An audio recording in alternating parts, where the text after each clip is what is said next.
Para entender por que tantos iranianos reagem com raiva, e não com gratidão diante de um ataque estrangeiro, é preciso começar não pelo presente, mas pela história. Uma história que o noticiário ocidental raramente conta com honestidade.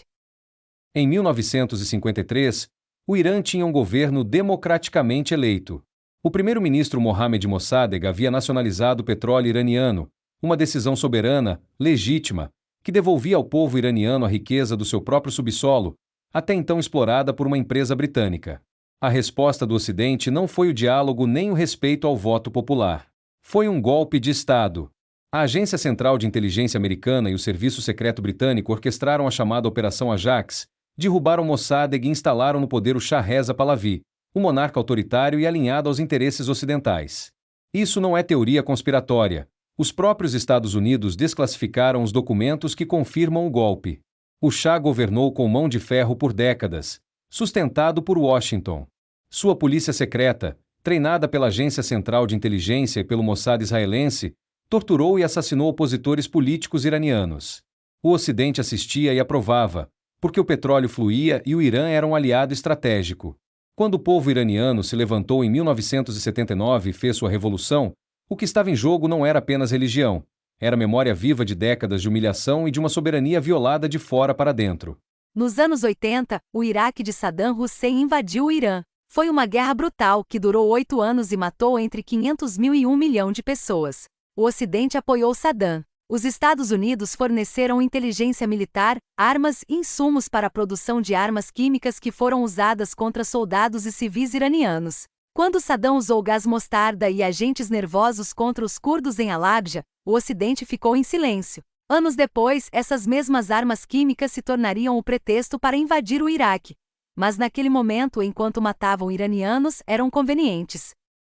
Esse capítulo é fundamental para entender por que o Irã desenvolveu um programa de mísseis e buscou capacidade de dissuasão. Não é paranoia.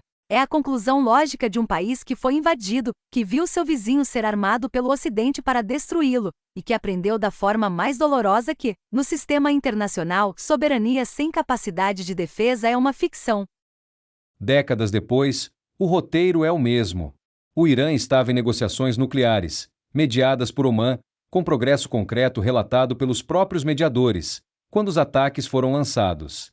Não é a primeira vez. Em 2015, o Acordo Nuclear de Viena foi assinado.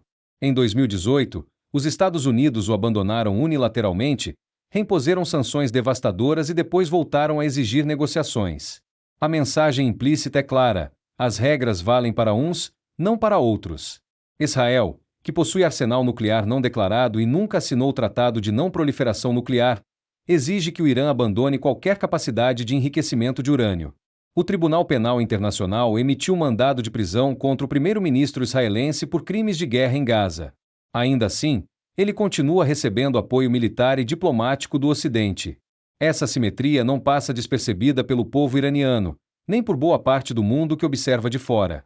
Quando um vídeo circula nas redes sociais mostrando iranianos comemorando junto com israelenses, é preciso perguntar: quem filmou, quando foi filmado, e a serviço de qual narrativa está sendo distribuído? As agências de checagem de fatos identificaram que boa parte desse material é antiga, descontextualizada ou gerada artificialmente. O que as câmeras das agências internacionais registraram nas ruas de Teherã foram multidões em luto e em protesto contra os bombardeios, cidadãos que, independentemente de suas opiniões sobre o próprio governo, não aceitam que potências estrangeiras decidam o destino do seu país. Isso não é uma posição ideológica de esquerda ou de direita. É o instinto natural de qualquer povo que tem memória histórica. Um povo que já viu sua democracia ser derrubada por interesses externos, que já foi bombardeado com armas fornecidas pelo Ocidente, e que aprendeu que as promessas de libertação costumam ter um preço muito alto, pago sempre pelos mais vulneráveis.